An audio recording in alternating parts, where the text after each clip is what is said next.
Daily Words of God.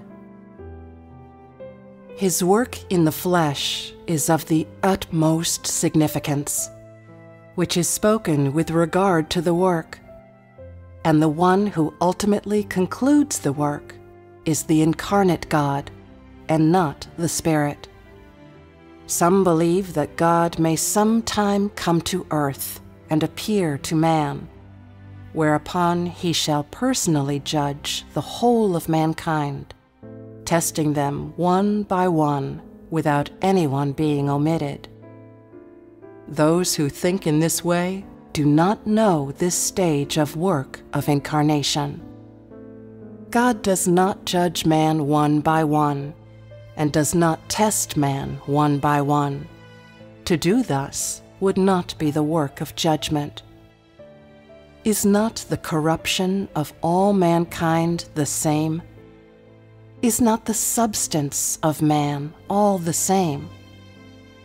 What is judged is mankind's corrupt substance, man's substance corrupted by Satan, and all the sins of man. God does not judge the trifling and insignificant faults of man. The work of judgment is representative, and is not carried out especially for a certain person.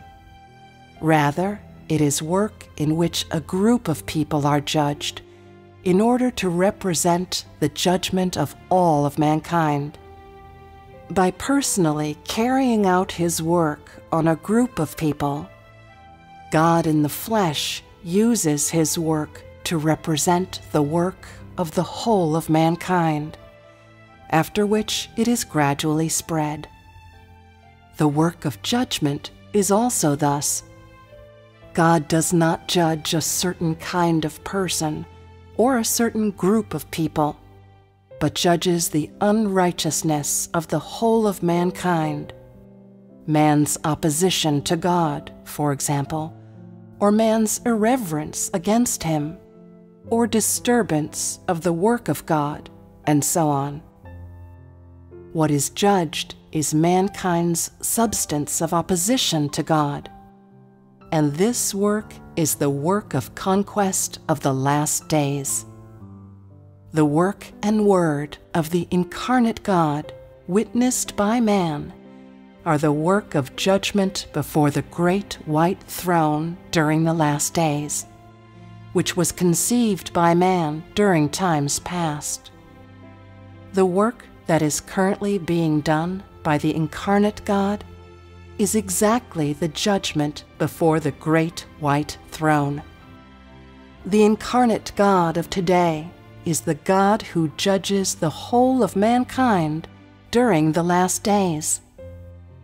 This flesh and his work, word, and entire disposition are the entirety of him. Although the scope of his work is limited and does not directly involve the entire universe, the substance of the work of judgment is the direct judgment of all mankind. It is not work that is undertaken only for China or for a small number of people. During the work of God in the flesh, although the scope of this work does not involve the entire universe, it represents the work of the entire universe.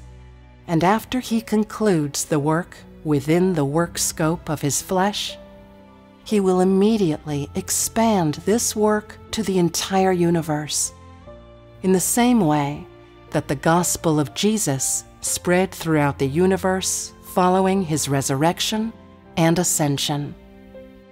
Regardless of whether it is the work of the Spirit or the work of the flesh, it is work that is carried out within a limited scope, but which represents the work of the entire universe. During the last days, God appears to do his work using his incarnate identity, and God in the flesh is the God who judges man before the great white throne. Regardless of whether he is the Spirit or the flesh, he who does the work of judgment is the God who judges mankind during the last days. This is defined based on his work, and is not defined according to his external appearance or several other factors. Although man has conceptions of these words, no one can deny the fact of the incarnate God's judgment and conquest of all mankind. Regardless of how it is evaluated, facts are, after all, facts. No one can say that the work is done by God, but the flesh is not God. This is nonsense, for this work can be done by no one except God in the flesh. Since this work has already been completed, following this work, the work of God's judgment of man shall not appear for a second time. The second incarnate God has already concluded all of the work of the entire management, and there shall not be a fourth stage of God's work. Because the one who is judged is man, man who is of the flesh and has been corrupted, and it is not the spirit of Satan that is judged directly.